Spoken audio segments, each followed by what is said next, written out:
called Please Talk to Kids About AIDS. It's for Wendy Clegg.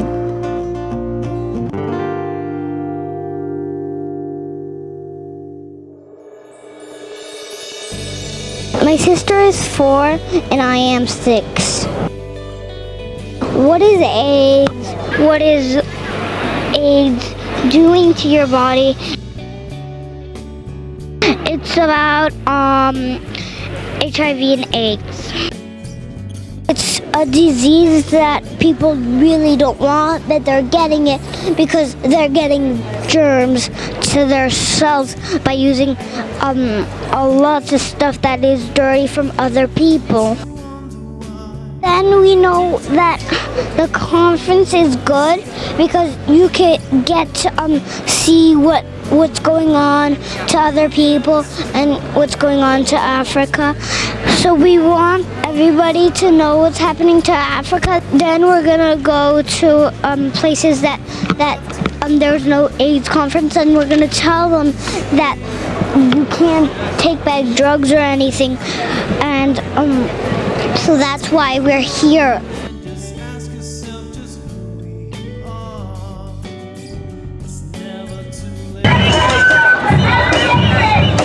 Anthony Fauci, NIH, infections, diseases. How many people at the conference? 100. Oh no, a lot more than that. Be about 25,000 people. Lori Garrett will surprise me. I've been to every single one since the epidemic started, which was a long time before you were born. Well, people get AIDS from mostly each other. They transmit it from each other. They do it sexually. When man and woman have sexual relationships, they get infected. And also from injecting with a needle that is contaminated with the virus. You know what HIV is? It's a virus. You know what a virus is? No. The virus is something that can be transmitted from one person to another. If I have a cold and I sneeze on you, I can get you sick with that virus. It's usually a virus that's not a bad, it just makes you not feel well for a little bit. But there are some viruses that are very, very serious, and they can kill people. And HIV is one of those viruses that actually can kill people. Last question? Yeah, go ahead. How come they get all the sneeze on them? Well, you can't get AIDS from sneezing on somebody. You can get a common cold from sneezing on somebody, but thank goodness you can't get HIV/AIDS from sneezing on somebody. How come it kind of kills you and eats you and all that stuff it does to you to make you ill and stuff like that? How come it does that to people? You mean, how does it happen? Oh, that's really complicated, and one of the reasons this meeting's going on is because scientists are still trying to figure a lot of that out. This virus is very sneaky. It goes, in your body, you have a whole army of chemicals and cells that defend you. So, for example, if I go like this, touch the table, and there's some nasty bug on the table, and I touch my tongue, the reason I don't get sick is this army, which is called my immune system, fights against it and protects me, right? What's sneaky about the AIDS virus is that guess what it infects, what kinds of cells it goes inside of? The immune cells. So the army you have inside of you to protect you is exactly where this virus goes. It sneaks in like a clever hidden enemy, let's say this is part of your body, and your body sees it and says, that's me, no problem. The virus gets inside here and sneaks in, so your body doesn't see that the virus is there. And then it makes many, many babies inside here. All those viruses, they build up, and then they explode out of there and into the blood. And your body didn't know it was there. And once it does know, the immune system that's supposed to protect you says, uh-oh. Fanjazir Machali, secure the future. How come AIDS is real? We know that AIDS is real because we know real people. that have got HIV/AIDS. We've got faces, we've got voices, and that is real, and we are bearing real people. Violeta Ross. Hello, Benita and Sevilla. I don't know if you remember, we met in Bolivia. You were there for some time, and I visited your house because I was telling your parents that I sometimes get sick because I have a disease that makes me sick sometimes. It's called HIV, and it's something I cannot get cured of, but I can stay not sick for a time. I've been HIV positive for 21 years. So I've worked with and met many positive women and helped support other women, and other women have supported me, so it's been actually quite good, really. How long are you going to do this? Well, probably until I die. David Barr, Drug Policy Alliance.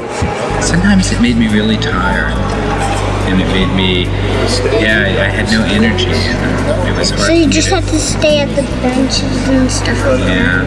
Yeah. But Now I now feel you good. have the medicine and you feel good now? Yeah, and that's been that way for 10 years now.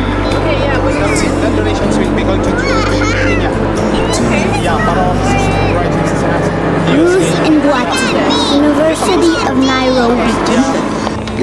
Little children like you sometimes have AIDS? No. Oh yeah, it's very sad.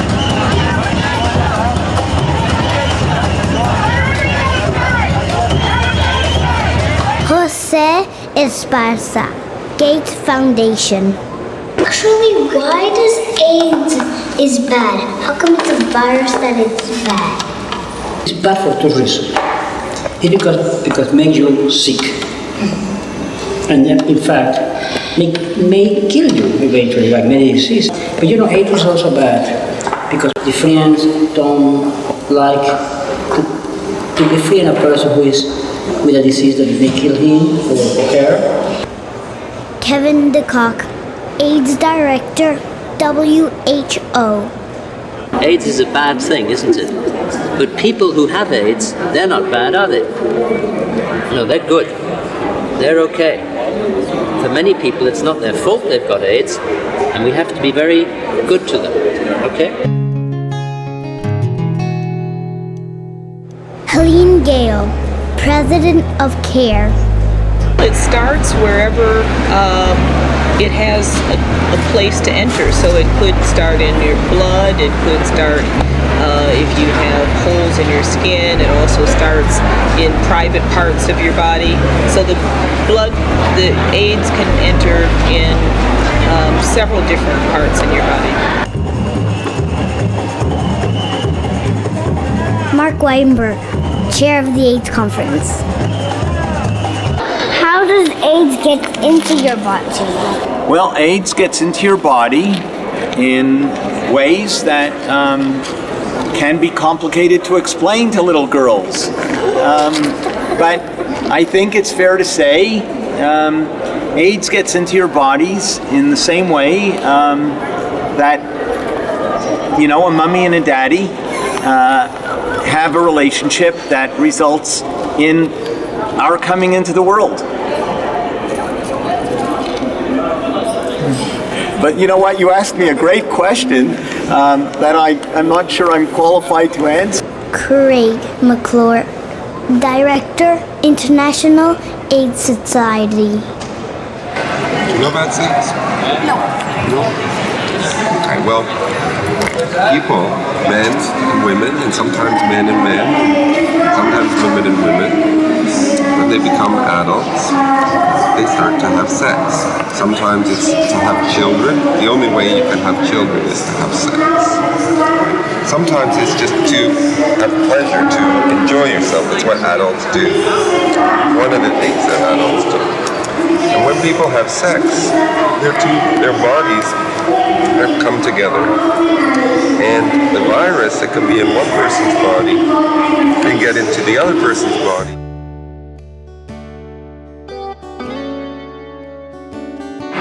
And you can get the virus in lots of different ways.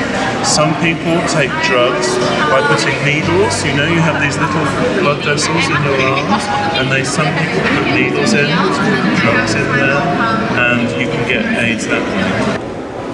Stephen Lewis, UN AIDS envoy. And it gets into your body through sex between men and women, and sometimes between men and men. How come they want to have sex with each other? You will soon learn that having sex is a very natural and normal thing to do. And you can have sex in a way that protects yourself, and you can have sex in a way that doesn't protect yourself. So you have to be very, very careful in having sex. Because it's sometimes bad? Well, if in fact one of the people is infected with AIDS, and then the other person can get infected. HIV/AIDS is actually transmitted through the liquids in our bodies. You know that when a mom is pregnant, the baby, the little baby is getting food from the mother's blood. You know that, right? Yes, and that is a liquid in the body, so that's where it can come in. And also, when the baby is being born, there is a possibility again that there could be some transmission from the mother if the mother is positive to the child. Remember, it is through the liquids in our body.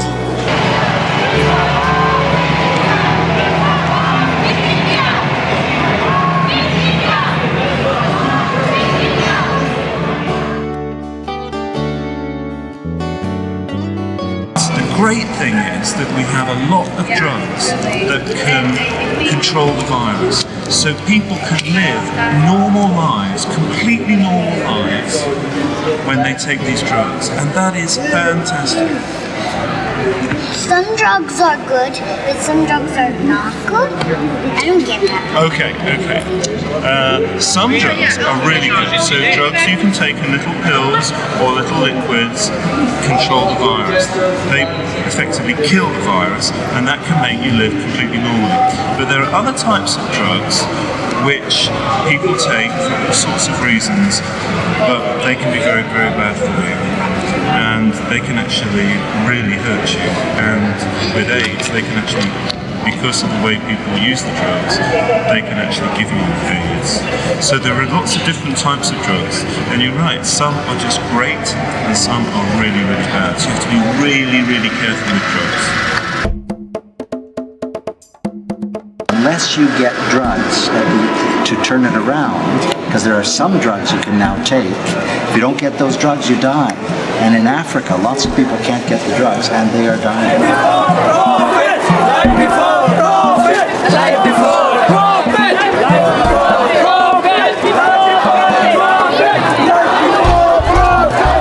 When the baby is born and that had AIDS, will it die that soon?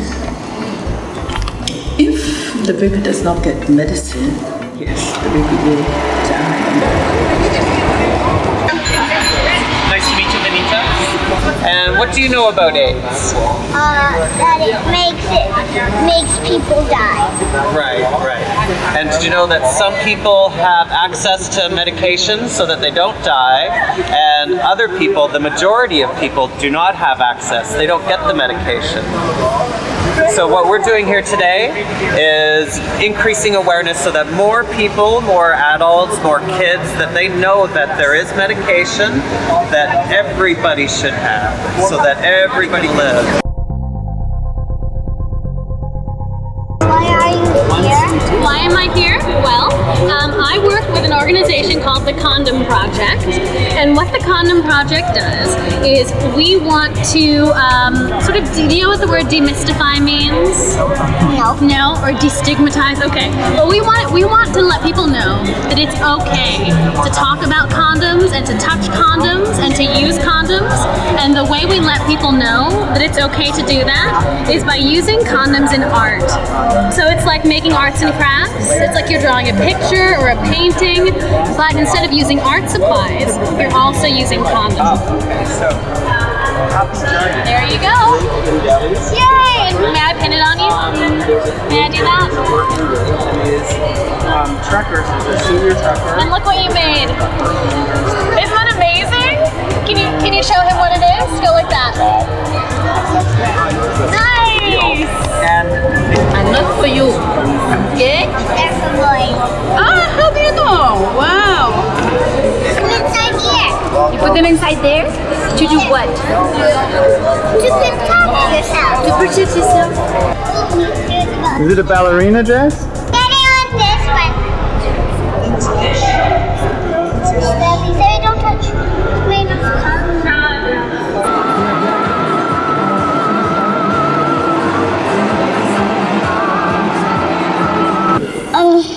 These guys are having sex.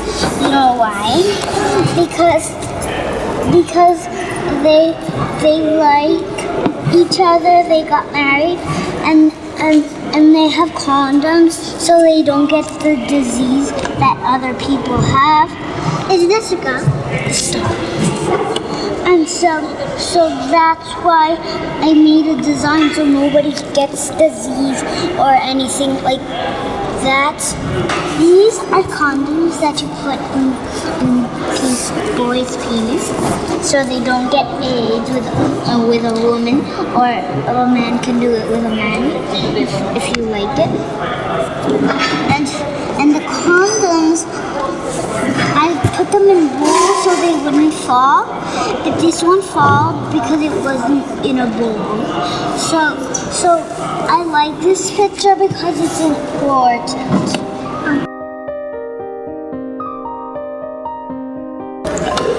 Do you know what it is that we have to do? Nope. Okay, I'll tell you one. We have to care, we have to help those people who have AIDS. With treatment, with respect, with support. So what is the other thing that we have to do? We have to help them and care about them. That's the first one. And the second, we have to protect people who don't have AIDS so that they don't get AIDS. And in fact, don't you think that it's better to prevent people from getting AIDS than to wait and then treat them? If you have to choose, which one will you do? I want to do first help them so they don't get AIDS. That's correct. And then if they get AIDS, we help them. Yep. That's correct. I think that's what we should be doing. And that's what we're doing.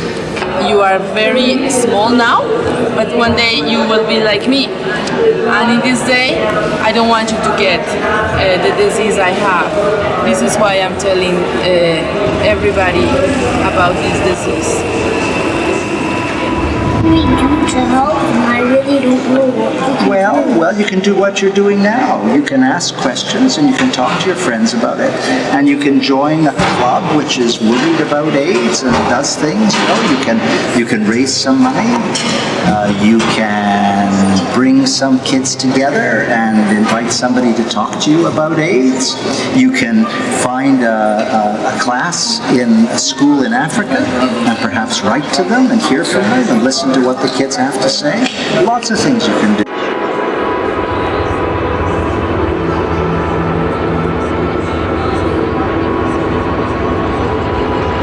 You guys know what that red ball is?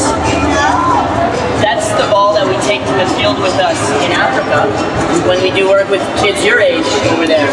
We go to the field and we teach about prevention, so how to not get HIV/AIDS and how to live with people that are living with that disease. Why do you take that ball for them not to have AIDS? The ball doesn't do the work. We have people on the... You have good questions. You're a great interviewer. The ball is kind of the symbol of our organization. So over in Africa, if you show this ball, a lot of people know who we are. And the ball is a symbol of what we're trying to achieve.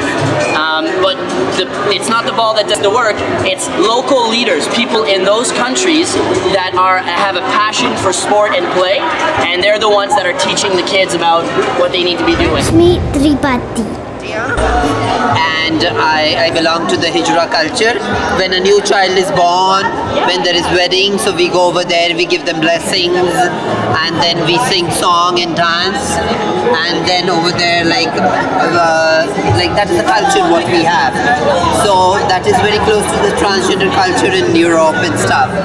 Over here, I'm there to represent my country, my community, and to meet people of my clan, and to meet all the sweet little kids, and to more.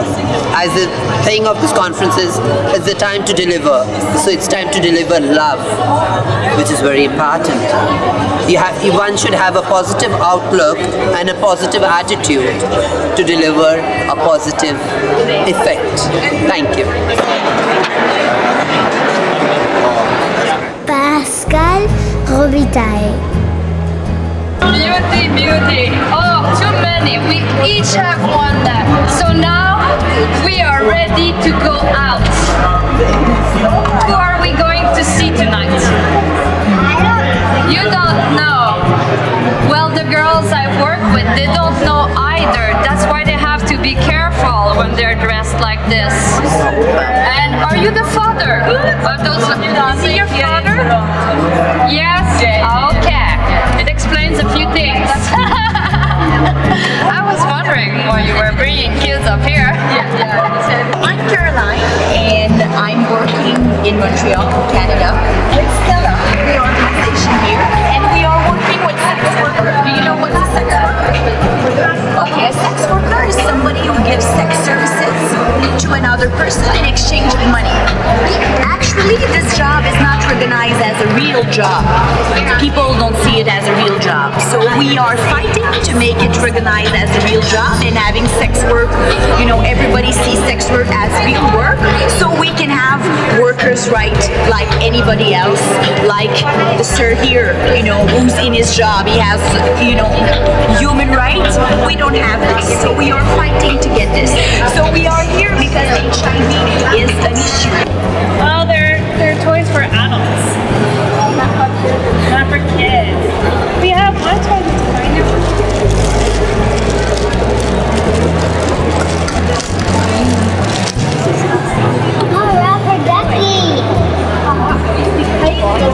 And that's about it for kids, to be perfectly honest. Wayne Harvey. I am what you call a crossdresser.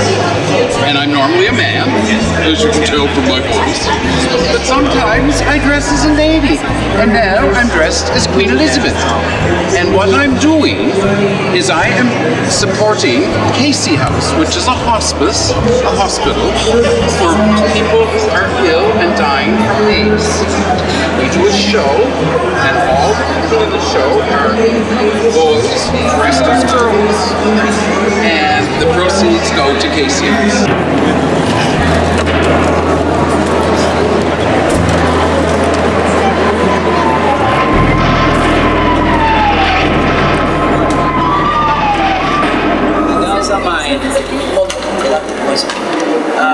Mama Africa, it's a play about the reality of the Africans and the many problems that Africans have in the continent. In Africa, there are problems with poverty. There are kids that sometimes they can't go in school because the family is poor. Some kids, they don't have a chance to play with other kids because they sick, they got AIDS, and they so sick they can't play with other kids.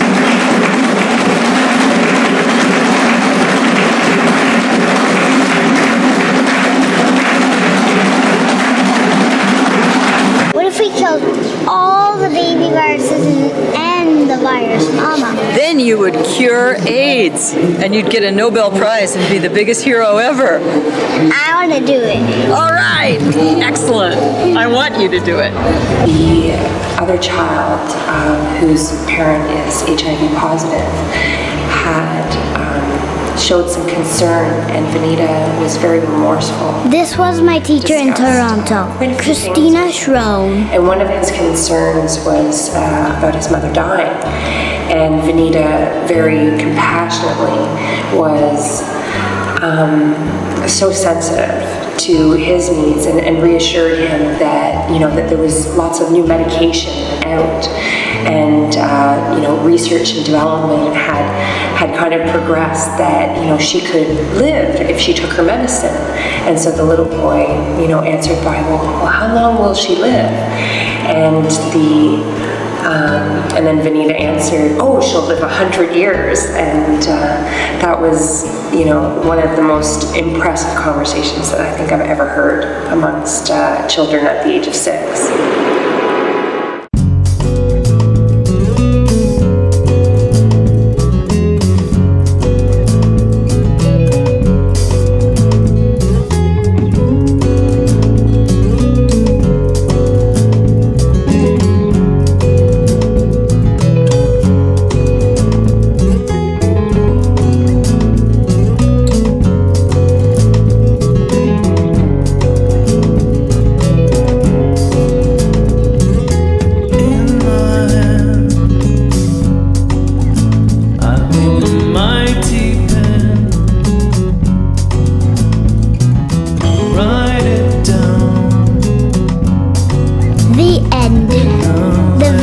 Foundation.